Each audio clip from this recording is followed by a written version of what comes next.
Welcome back to Well, That's Interesting. I never thought about that before, and now it's all I can think about edition. Oh, no. This applies to so many things. So many things. And I'm already worried about how you are going to apply it today. I am stressed. Okay. It's valid. That's valid. Today is episode 065, Curious Case of the Wandering Spleen. Oh, I was right. I was right. To be honest, I hear the word spleen. I've used the word spleen. I don't know that much about spleens.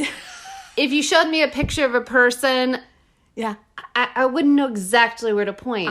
So my Texas public school education is not helping me today. But good thing, I have a feeling you're going to tell me all about it. You're so going to point to a spleen. Fuck yes. It's going to be great. Finally. At last, I'm finally going to be able to meaningfully contribute to a conversation about a spleen instead of faking it because it's too late for me to ask what it is as a 30-year-old person. Well, you're in the right place. Amazing. We're all going to learn about the spleen and a lot of other things about the human body today. Wow. Boy, howdy. I'm pumped. Love some body stuff. I'm Jill Chacha, and I am with just the absolutely pumped, ready to see horrible shit, Marissa Riley. Yes, that's me. I'm pumped. Bring on the body stuff. Bring on the goo. Yeah, there's goo. There's goo today. There's always goo. There's always goo. Ugh. And if this is your first time listening, welcome to the flock. Welcome. Dr. Riley here comes in cold and learns everything in real time, just like you. It's true. I had no idea what we're going to talk about. If I did, I would have done some research on my own so I could finally talk about spleens. But I am in good hands because Jill is very smart and does a lot of research and makes it very fun. So I'm just going to ride this wave. Oh, stop. No, keep going. I'm going to do what I can to teach you about spleens and sometimes when they wander. Yeah. It's so creepy. It's so creepy. Should we begin? We definitely should. Let's shall. Yes, my friends, have you ever wondered why our organs don't just flop about inside our bodies? No, but I am now. I really am now. We're bipedal, vertical creatures that walk, sometimes run. Yeah. We trip, we fall, we jump out of planes. Yeah, we do. We're the only species to invent roller coasters and find ways to deliberately hurl ourselves through time and space. God, we're a mess. Yeah, so how are we not just piles of organ meat at the end of the day? That's a very good question. Right? Let's answer this question that I've never thought of before. Now, when you think of what holds yourself together, you may think of like your cute skeleton or your luxurious skin. Yeah. But there are many other unsung heroes, many factors put in place to make sure you stay in place. Oh my God, amazing. We're briefly going to meet some innards you may not have heard of before, and then dive into a medical case when one of these fail-safe mechanisms kind of fails, and there's a whoopsie-daisy, as noted in the title of today's episode. I'm trying to imagine this very important thing and what happens when it goes bad. And so important. And I'm stressed, and that's the end of my story. Yes. Tell me. Stressed and eager. Hurry, Jill. Tell me about it now. Let's begin with the best friend you never knew you had. Although its name definitely sounds like one of the more popular girls in high school that ignored you or worse. Let's begin by talking about fascia. Oh, fascia. Yeah. What a cunt. No, I'm just kidding. I'm sure fascia has a very important role in my life that doesn't involve traumatizing me. I have heard this word before. Yeah.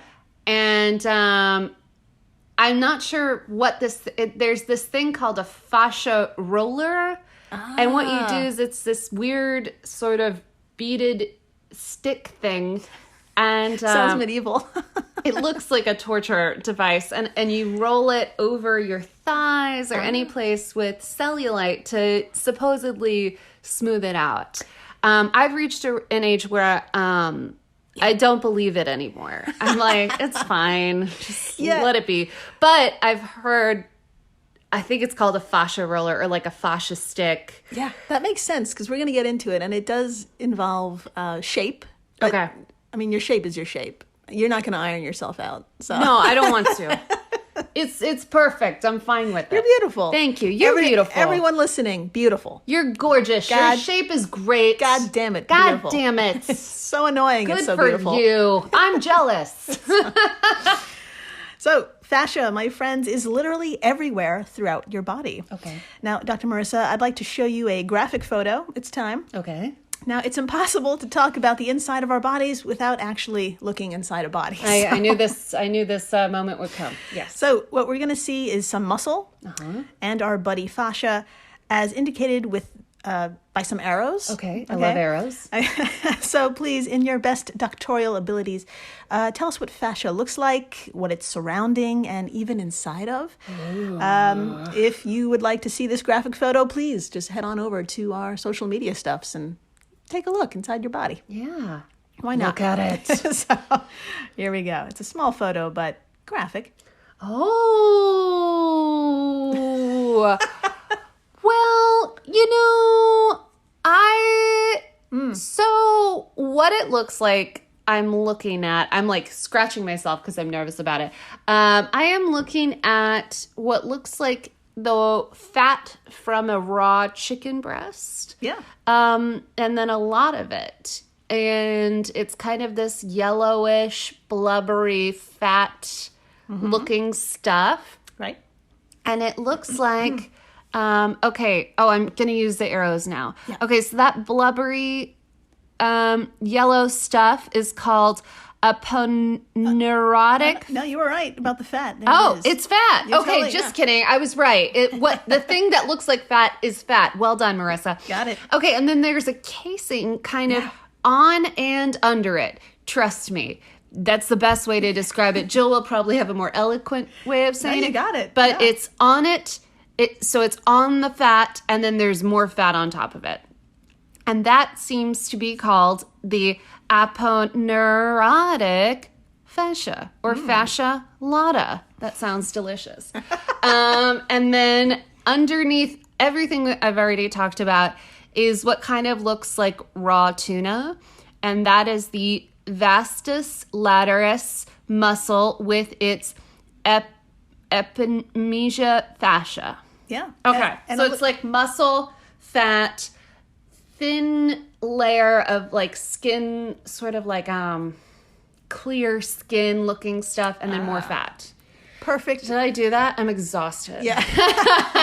I can hear you breathing heavily. Yeah, you're exactly right. That's an incredible description, especially if you take a look at the photo. Yes, look at it. Yeah. It really helps. You actually even said something like skin, put a pin in that. Ooh, how it's okay. wrapping things, put a pin in that. But let's get official. According to Johns Hopkins University, fascia is a thin casing of connective tissue that surrounds and holds every organ, blood vessel, bone, nerve fiber, and muscle in place. You know what it looks like? It looks like sausage casing. Yeah. So it's human sausage casing. Perfect. That sounds really scary. Human sausage casing. That's Yeah, that's like the sequel to like the Human Centipede is the human sausage casing. Let's. Did I derail this enough? Should I derail it more? We'll make some calls. Sounds We'll good. make it happen. Let's do it. So yeah, think of fascia as saran wrap or cling wrap, or as Dr. Riley said, Human sausage casing. there you go. So it's strong enough to stabilize, enclose, and separate every layer of muscle and internal organ. But it's super flexible, moving along with the things that need to move, thanks to being made of closely packed bundles of collagen fibers, which is why it looks kind of translucent. Yes, it does look translucent. Packaged bundles of collagen fibers. That sounds amazing. Not like I want to eat it, but it just sounds really cool. Yeah, super Because- strong. Yeah, Yeah. super strong. And there's so much of it. Sections are classified by how deep in the body it's found and anatomical location. For example, my friends, pinch any part of your body. Okay. And there you go. Okay.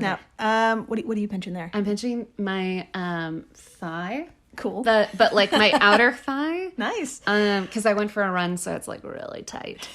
So, when you pinch your skin, you're picking up not only the epidermis, but also a layer of superficial fascia, which is right underneath the skin there. Superficial fascia. Yeah. Superficial fascia. It provides support and helps maintain the shape of your skin. It even stores fat and water and acts as a passageway for infection-fighting lymph fluid, for nerves and blood vessels. It's like the ultimate bouncer for your skin. This is amazing. Yeah. Why have I never, maybe everyone talks about fascia, but no one has ever talked to me about this. No, it's like the skin for your skin. It's this superficial fascia. It's crazy. Skin for your skin. That's right. This is amazing. I love it. So, Dr. Marissa, if you would do the honor of reading about another level of fascia located a bit further inside the body. I would absolutely love to. All right. Visceral fascia suspends organs with their cavities and... Within. Oh, sorry. I'm just going to start again. Okay, quote, visceral fascia suspends organs within their cavities and wraps them in layers of connective tissue membranes. Each organ is covered in a double layer of fascia. These layers are separated by a thin serous membrane, which secrete fluid to allow lubricated sliding movements. Holy shit. Visceral fascia is less extensible than superficial fascia due to its sensory role. Suspensory. I'm gonna get this. Due to its suspensory role of the organs, it needs to maintain its tone rather than consistency. If it is too lax, it contributes to organ prolapse. Yet, if it's hypertonic, it restricts proper organ motility or its ability to move. End quote from the Fascia Wiki. Woo! There's a lot going on here. There's a lot going on there, yeah. So it sounds a little complicated, but just to give you an example of visceral fascia, everyone, imagine your brain. Okay. Easy. There's a glossy wrapping that surrounds it. Okay. Right? Now, that's called the meninges. Now, if that sounds kind of familiar, we hear about it most often when it gets inflamed. That condition is called meningitis. This clarifies every time anyone has ever talked about meningitis. I've just been like going with it. Yeah. And now I understand. Yeah. If someone had just told me. Yeah, we're doing it now. One person. Now, under normal conditions, that lubed up, sturdy wrapping is the meninges. Okay. And it's super helpful in both preventing your brain from smacking against your skull. That's nice. And allows a little movement to prevent friction. That's the lubricated part. Amazing. So, okay, it's all coming together. Yeah. So it's, high five to this visceral fascia for keeping your brain in place, but a little lubed up at the same time. I like it. There you go. It's keeping stuff safe, lubed, cozy, comfy. Yeah, I really like it. So one other example, though, you may not have heard of is the super important, underrated hero, the mesentery. I've really never heard that word before. Mesentery. Never heard that word before. So everyone, where is it? Point to your abdomen and your gut. Okay. And while you're doing that, Dr. Marissa, tell us what's underneath that's so damn important. I would love to tell you. All right, from healthline.com, quote, the mesentery is found in your abdomen where it surrounds your intestines. The mesentery attaches your intestines to the wall of your abdomen. This keeps your intestines in place, preventing it from collapsing down into your pelvic area. End quote. Oh my God, this is so important. Yes, it is. I had no idea this was in my body for 31 years. Yep. And it's been doing something really great. So goddamn important. Oh my God. Yeah. Yeah, so if you've ever stopped short in a car, you can thank your mesentery, or mesentery? How would you say it? Mesentery. That sounds right. Mesentery. Sure. Basically, this prevents your colon from coming out your butt or being impaled on your pelvis. That's so cool. I'm so happy that my colon has never fallen out of my butt. Yes. Oh, thanks, mesentery or mesentery. I don't know. Mesentery. Mesentery. That's great. Nailed it. Let's move on to our final fascia before we hit the break. What do you say? I love it. Okay. Move over deep state. We're talking about something real. The deep fascia. Oh, shit. The deep fascia. Why am I singing and snapping? Sorry, Jill. It's okay. It's all right. Let it out. Now, the deep fascia is a smidge below the superficial fascia, which, remember, supports the skin. Yes. If you're wondering what supports our muscles, don't worry. It's the deep fascia. Fuck yeah, deep fascia. According to Alexander T. Trott, MD, quote, deep fascia is a relatively thick, dense, and discrete fibrous tissue layer. It acts as a base for the superficial fascia and as an enclosure for muscle groups. This layer is recognized as an off-white sheath for the underlying muscles. Wow. The main function of deep fascia is to support and protect muscles and other soft tissue structures. It also provides a barrier against the spread of infection from the skin and superficial fascia into muscle compartments, end quote. Okay, so this is going to mean nothing to anyone. I like to start everything I say with that. But once I saw this French horror movie called Martyrs, don't watch it. Don't do it. I watched it for you, and you don't have to. But basically, in one part of it, the end, a girl in it gets completely flayed. Yeah. Like, all of her skin is taken off except for the part on her face.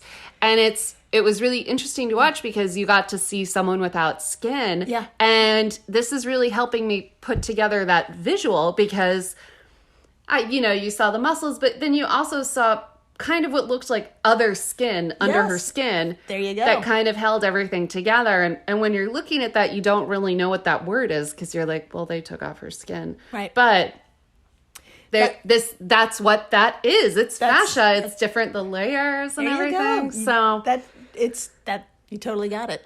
Yeah. That's awesome. So if you want to know what I'm talking about, really you don't. It's a really tough movie to watch. But you can Google you can just Google a person without skin. I think that's scary. Yeah. Maybe don't do that. But you can Google martyrs, and I'm sure a picture will come up. So, not to gross anyone out. I mean, but if you've made it this far, you're in the right place and can handle it. Yes, you are. But also, if you've ever trimmed a tenderloin or a cut of meat, basically, chances are you've removed what in the culinary world is called the silver skin. That's what it's called in the culinary world. Yeah. Forget everything I said about the movie. No, this is true. A much better reference. It's practically the same thing. That's if you look back at that photo, that it almost looked like a piece of paper. Yeah. That's basically what it is. It's that whitish cap. That's the deep fascia. And good news, not only do pigs and cows have it, but we have it too. Yeah. And it's so strong, quote, unlike other connective tissues and fats, the silver skin doesn't melt or become tender after cooking, instead staying tough and chewy. Yes, it does. Yeah. When your meat is finished cooking, the silver skin will still be attached, leathery and tough, and wholly inedible. End quote from mashed.com. So don't eat the deep fascia, not yours or anyone else's. Yeah, don't do it. Eat something else. Eat something else. Eat a pizza. Eat a taco. Don't eat fascia. Yeah. Avoid it at all costs.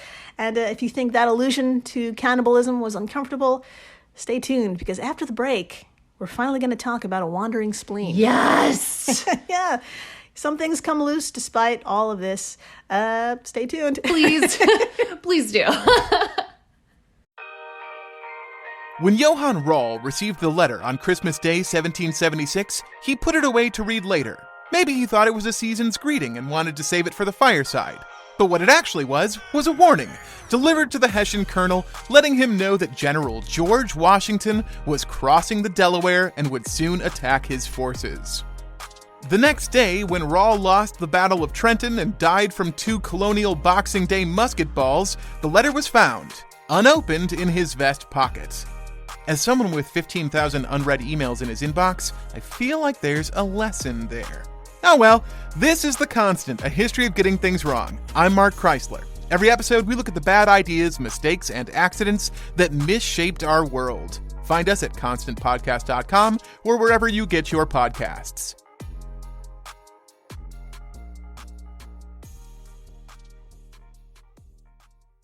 We're the All Creatures Podcast. Each week, Angie and I explore and share amazing details about the many animals we share our world with. Plus, Chris and I are both PhD scientists and educators. So we do the deep dives in the scientific research and then come back and share what we learn in a fun and casual way. We also speak with other scientists, animal experts, activists, and many other conservation enthusiasts from all over the planet. So you can find the All Creatures Podcast wherever you get your podcasts.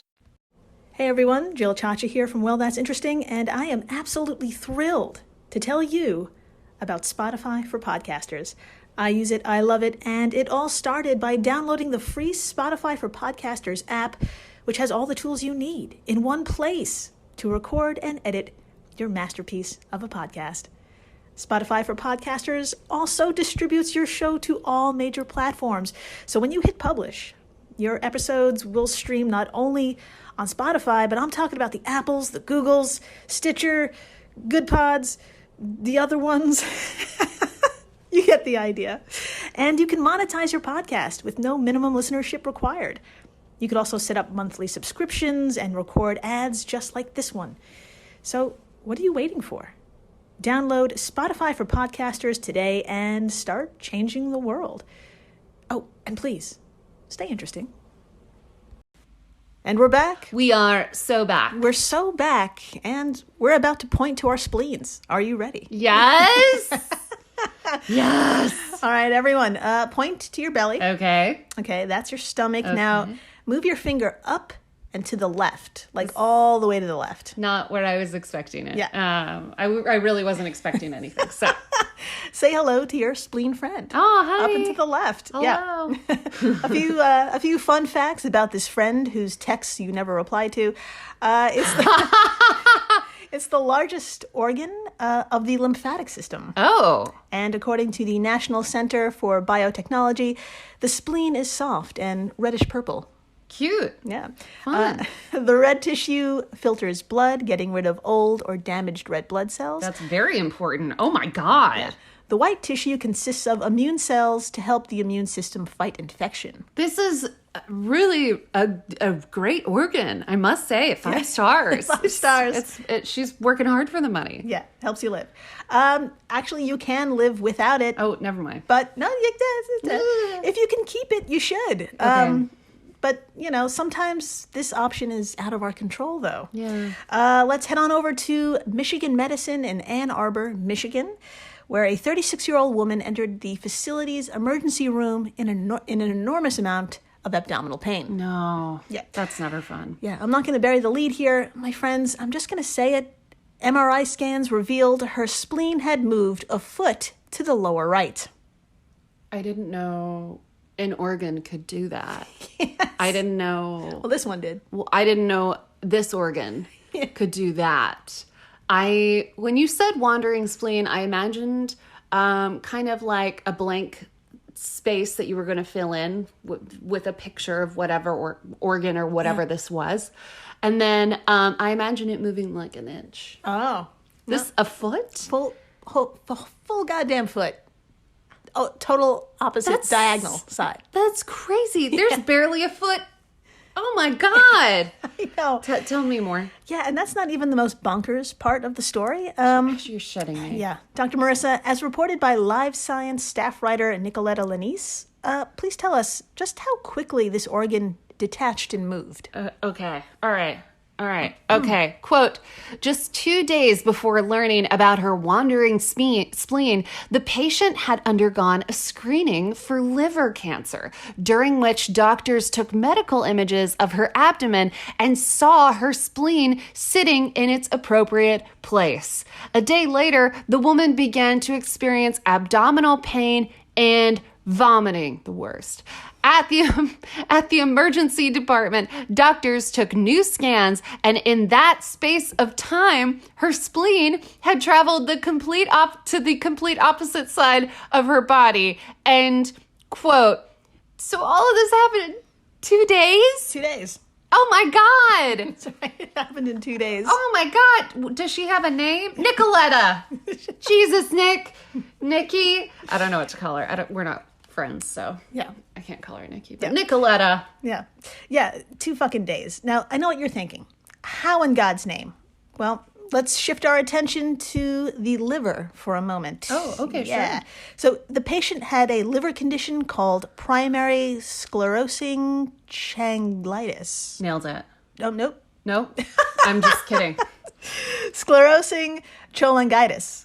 There it is. There we go. Nailed it for real. Nailed it for real. According to the Mayo Clinic, this is when bile ducts that carry digestive liquids from the liver to the small intestine get inflamed. Oh, Yeah. that sounds painful. The inflammation causes liver scarring or cirrhosis, making it difficult for blood to flow through the liver. Oh, no. Now, Dr. Marissa, please tell us what happened in this case as described to Live Science by Dr. Alexander Wester, a resident physician in internal medicine at Michigan Medicine. I would absolutely love to. All right, quote, much like a clogged pipe, this causes blood to back up. And one of the places it backs up is the spleen. He said, over time, the spleen gets larger, trying to accommodate all the extra blood. As the spleen gets bigger, the ligaments surrounding it can get stretched out, allowing the spleen to escape its proper place in the upper abdomen. Thus, the wandering.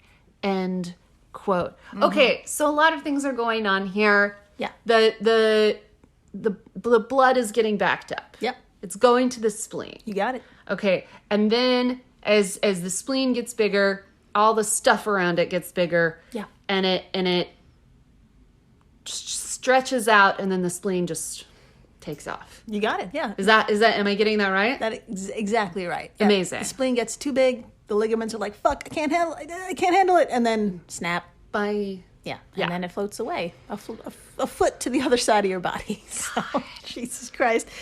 Now, one of the biggest threats of having a wandering spleen is a condition called splenic infarction. Oh, no.